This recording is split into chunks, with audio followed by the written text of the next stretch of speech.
Hi, I'm Daniel Hylton. Let's do another 30-minute oil painting. And I'll tell you about the time that I irritated a yellow-bellied pelagic sea snake to the point that he bit me. And I'll tell you about the fun-filled days that followed that event. So let's paint. Now, when our kids grew up and went out into the world, Karen and I, we gave up our little company where we provided wild crafts to florists. I went to work for my older brothers on a commercial painting venture, and Karen, she studied and became a gemologist and a certified diamondologist, and went to work for a high-end jewelry company selling mostly diamond jewelry. And oh boy, she was good at that. Well, she's beautiful, she's elegant, and she's very persuasive, so she was really good at that. Well, it wasn't very long till she was making way more money than me. And she told me, she said, "Honey, I'm making enough money for both of us, and you have always wanted to be an author and write books. You've told me this our whole married life, and it's true. From the time I read my first book as a boy, I wanted to write books." And she said, "Look, I'm making enough money. Why don't you write your books?" And I said, "You serious?" She said, "Yes, I'm serious. You do that." So I did. I mean, she was making enough for both of us. She was making a really good living, so I did. I stayed home and I wrote. I didn't just stay home and watch TV or mess around. I wrote the books. Over 17 years, I wrote 15 books. And you know what? I don't think I want to use a brush in that. I think I want to just do this. Over 17 years, I wrote 15 books. I wrote 3 multi-volume epic fantasy series and 3 standalone books. And I worked at it. I learned how to move characters through space and time and maintain a plot line and make the prose interesting. And those books have been pretty well received, actually very well received on places like Goodreads and Amazon. But she had a stellar career. My goodness, she was so good at what she did. She sold millions of dollars of jewelry for that company. And they rewarded her. They paid her well. And every year, she won a trip to some exotic place, a real vacation to some exotic place. I'm going to put snow on this. We went to the Bahamas, Hawaii, Cabo San Lucas, Cancun, Riviera Maya, London, Paris. We went all over the world. And like I said, that company treated her very well. And it was a real vacation. It was 8 days in some exotic place, and they paid for everything. We could do what we want. They only had one event, usually early in the week, second day usually, where they would honor the top salespeople and top managers, and, from around the world. This company was a global company, had thousands of employees, and Karen was always one of those that was honored at these events. I mean, she was always in the top 20 globally, often in the top 10 and sometimes in the top 5. And she was, like I said, she was very good at what she did. So the company had all the other kinds of events too during the week, but that was only when they really wanted everybody to attend. The rest of the time it was our time, and we usually did whatever we wanted. Now, They did have another event later on in the week, though.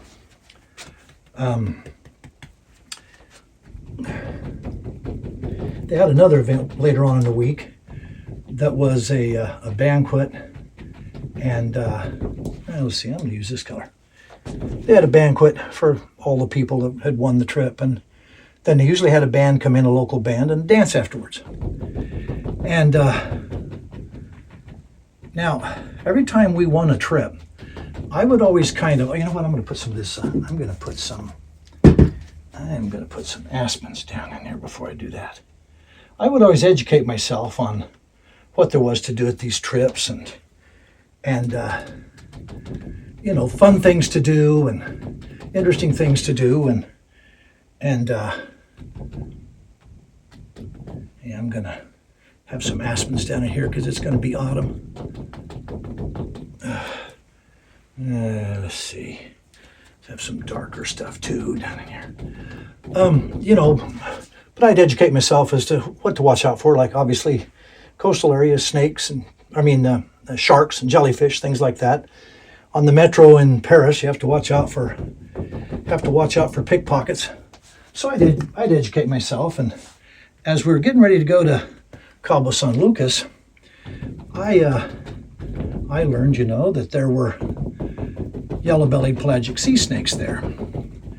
But as I read about them, I discovered that they really aren't that aggressive. I mean, they bite thousands of people a year, but usually it's a tourist picking one up off of the beach, or a fisherman disentangling one from the net. You can even swim near them; they won't bother you. They're not necessarily very aggressive, and usually the bites are not fully envenomed. The few times they are, they're fatal.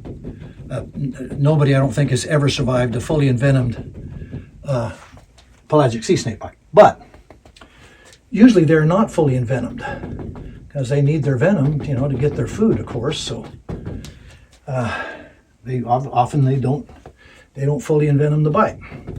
So I kind of acquainted myself with them a little bit, but I didn't worry too much about it. Didn't think too much about it. Well, on the day that the company was putting on this banquet for everybody, we had not been down swimming. Now, down in Baja California, the coastline is extremely rocky. It's rocky. There's not much sand. There's a few little bits of sand, dry sand, beaches, but once you get in the water, the sea floor is really rocky. So, like I said, there's not much good places to swim, and we don't do much swimming in the ocean since the incident in Hawaii. Anyway, I'll tell you about that sometime. But anyway, the afternoon of the day that the company was going to have this banquet, Karen said, I want to go down and put my feet in the water. We haven't been in the water. We've been doing everything else. And so I said, yeah, let's do that. So, you know what? I'm going to have a really deep canyon down here, I think. Let's see. Yeah, let's get some black in here, make it really dark. Anyway, so I said, sure, let's do that. Let's go down and put our feet in the water. Well, when we get down there, we found a place where, I don't like the way that looks. We found a place where there's a little bit of sand that went into the water for a little ways. Of course, then it got all rocky. But it was kind of nice to sit there, and the surf wasn't really, there was a breakwater out there, so the water was pretty gentle, the movement of the water. So we sat there, and water came up to about our shoulders, and we sat there in the Pacific Ocean, enjoyed the view, and talked, and just enjoyed each other's company. And but the water kept kind of bouncing us, moving us to the left off the sand and into this kind of rocky area where there's tons of little tiny fish. And so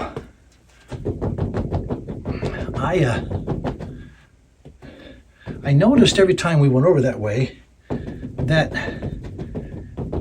this little cord would wrap around the bottom part of my left leg. It was bright yellow and black, and to me it looked like it was something that had fallen off a fisherman's net. And I kept kicking it off kept twirling around my lower part of my ankle. I kept kicking it off, and I'm gonna have a really deep canyon down in here, I think. So, I don't like all those. I do not like all of those lines. Well, about the third time it bounced us over there, that thing, which I thought was a cord from a fishing net, wound round around my ankle, so I vigorously kicked it off. It kind of irritated me. And I noticed as I kicked it off, it kind of swam away, and I thought, that's strange. I still didn't think pelagic sea snake. I should have. Anyway, that's not what I thought it was. So it got later in the day, and finally we decided, it's time. We better go get ready for the banquet. So we got up and left the water and headed across the beach toward our room. And oh man, suddenly the front part of my leg, not the calf but the shin, it hurt so bad walking across that sand. And you know what it's like walking across sand? Yeah, it feels like you're, it kind of feels like you're. It's hard to do, and what I thought for sure was I thought that I had pulled a muscle in the front of that leg, and oh man, it hurt. It crippled me. So I'm hobbling across the beach, and she said, "Well, do you want to forget about going to the banquet?" And I said, "No. We're not going to mess up your vacation just because I pulled a muscle walking across this sand." So we went up to the room and got cleaned up and got dressed and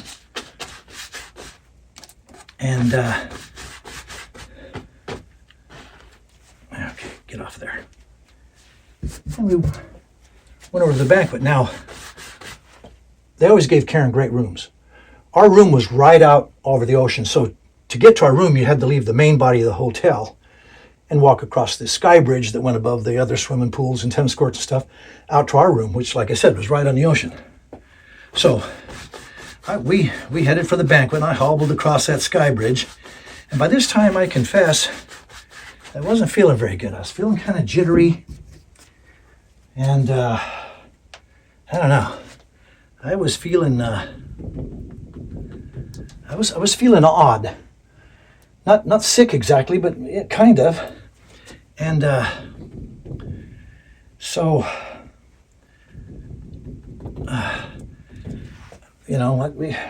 I hobbled along, and we made it over there. And by the time we got over there too, I was feeling kind of hot.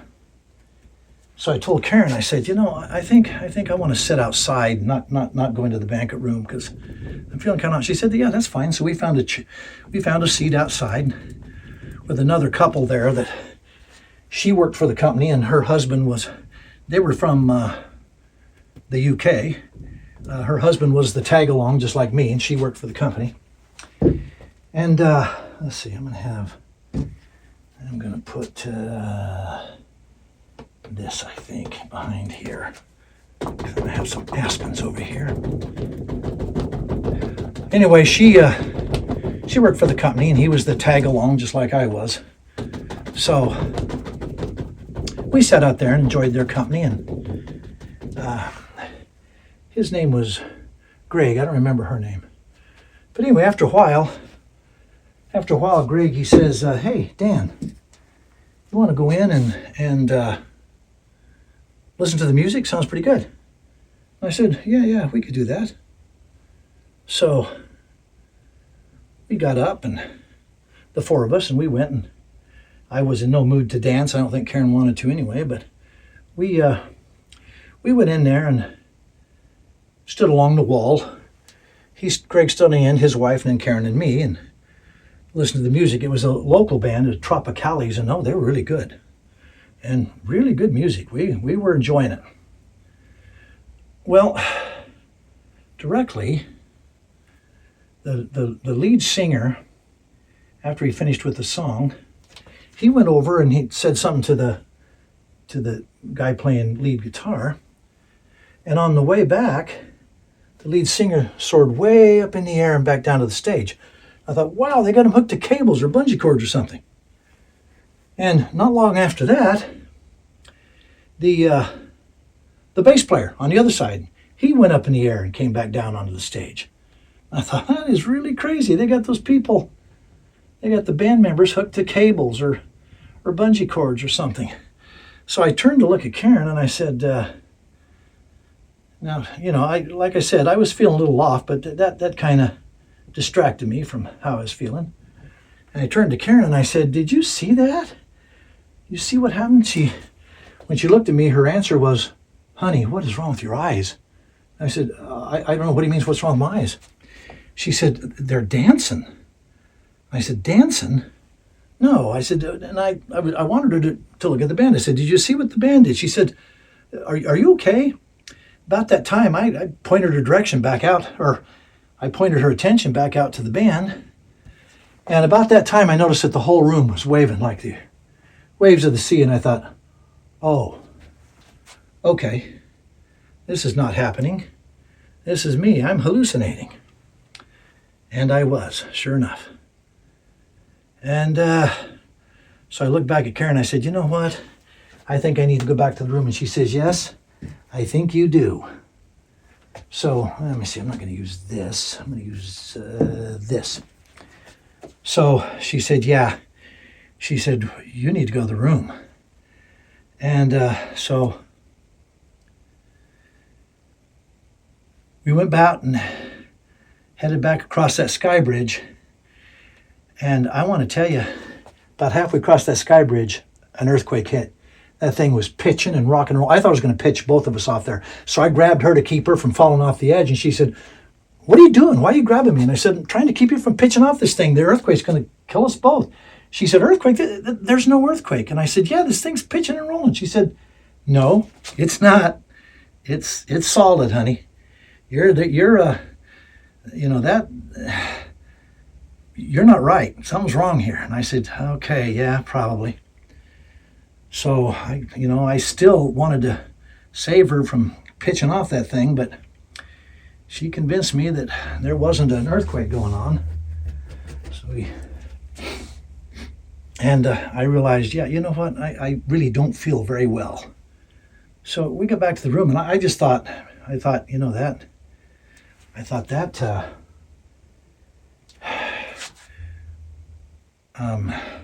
pulling that pulled muscle is really giving me grief.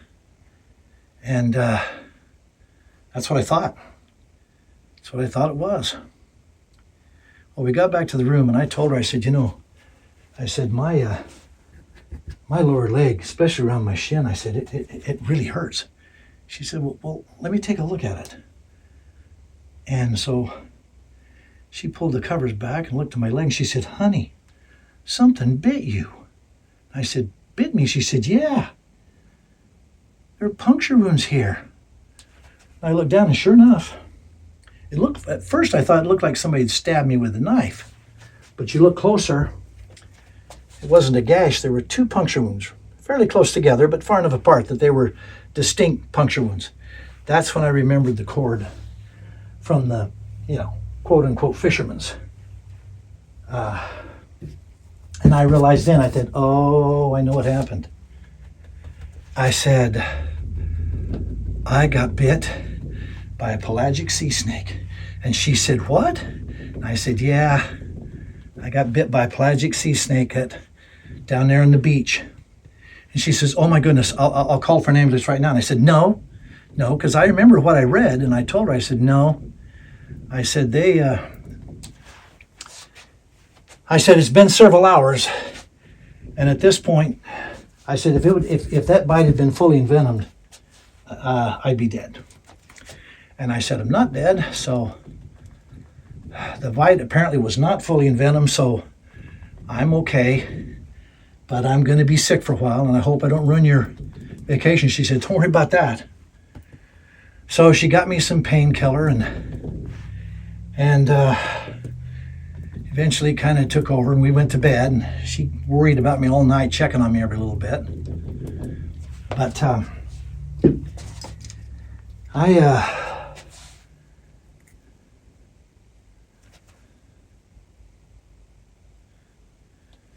made it through the night okay. Next morning I still didn't feel very well. In fact, I felt flushed and hot, but you know, I was okay. Now that day, the hotel had invited some local artisans in. They were going to have a market of their wares in the hotel, in the courtyard of the hotel. And Karen had really looked forward to that. So I told her, I said, well, we're going to go. And she said, no, not with you being sick. And I said, no, I'm all right. We'll just be careful. And I said, I'll be fine. I'm not going to ruin your vacation. And so we went, and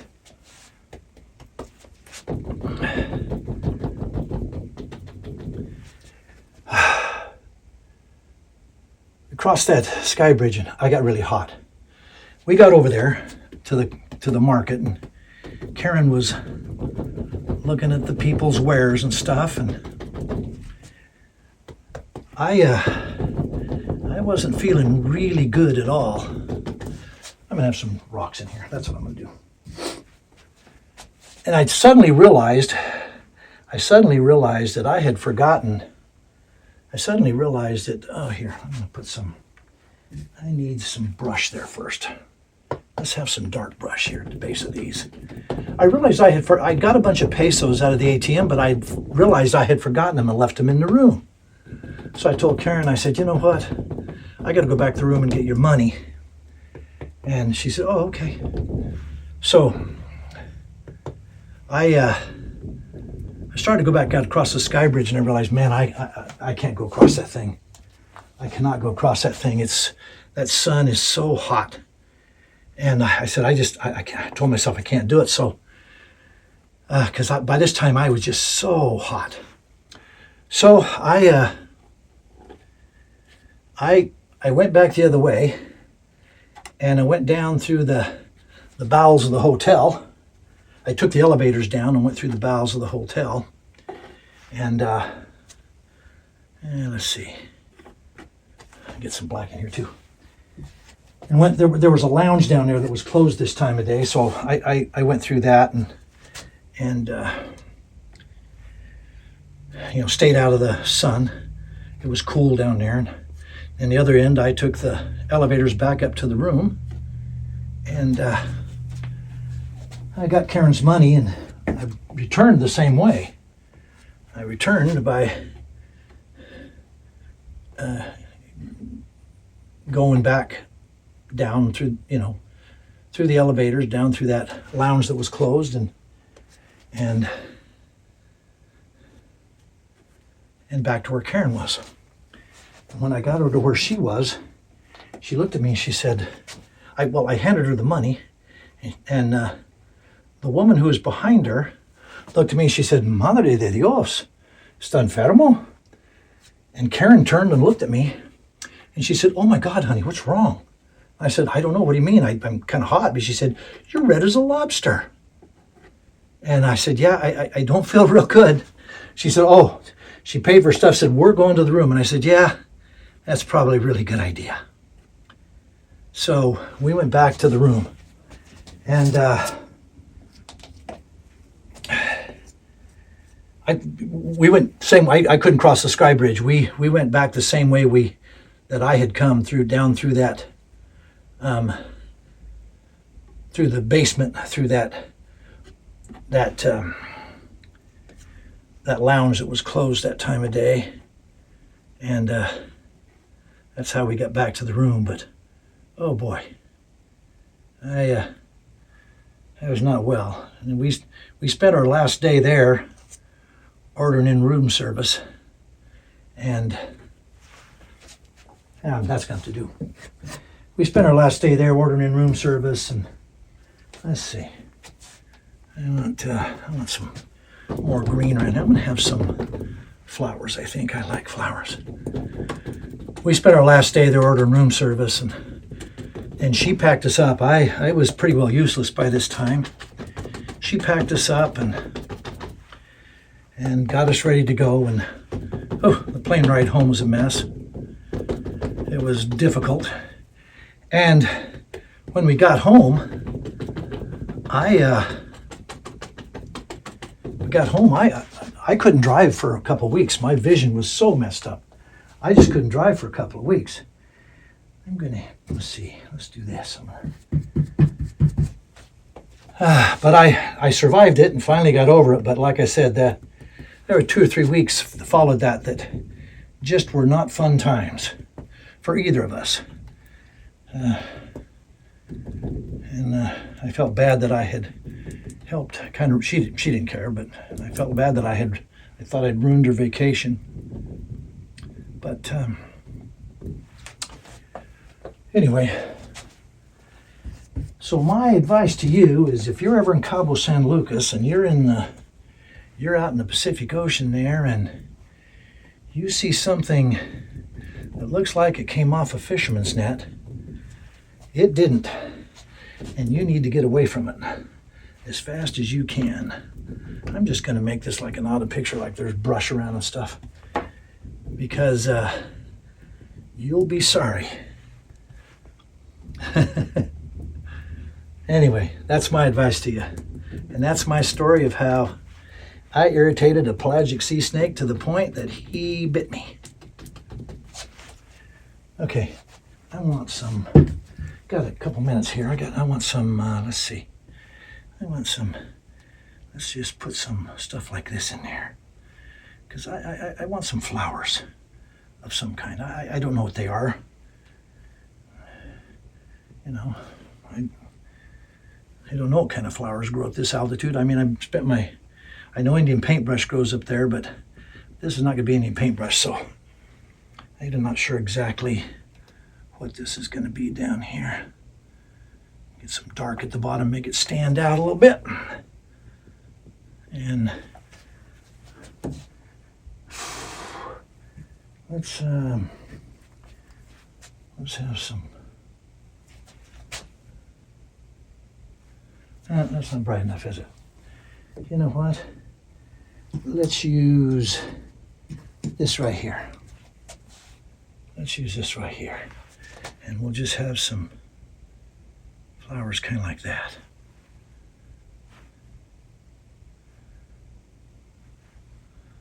My left leg aches a lot because, you know, like 2008 I was bitten by a copperhead. And of course then in 2016 I was bitten by the pelagic sea snake. I'm afraid one of these days that leg is going to file for divorce.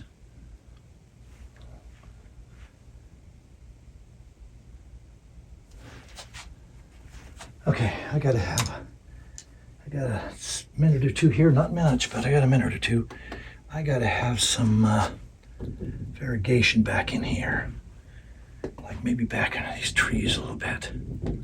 Just have some dark to make everything stand apart.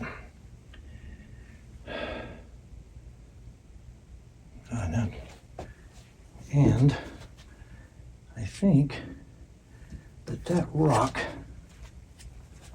could use a little more white right there, just to make it stand out a little bit. Kind of make it look like there's several rocks in here.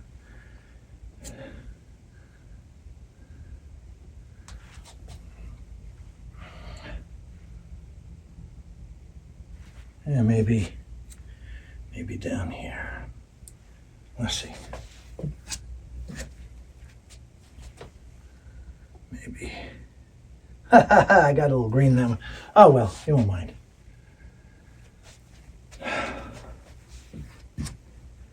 And got to have some more trunks back in there, I think. Okay, I'm going to sign it. This is number 11. Let's see. Right there, I guess.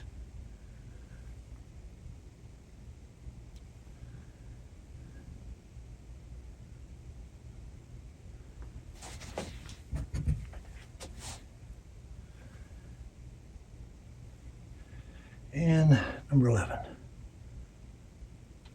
Okay, that's going to do it. All right, folks, thanks for watching, and thanks for listening to my story about the yellow-bellied pelagic sea snake. Hope you had a good time. Hope you had an enjoyable 30 minutes. And I hope you come back and join me again. For those of you that have subscribed, thank you very much. I really appreciate that. Hope you come back and see me next time. And until you do, God bless, and you take care.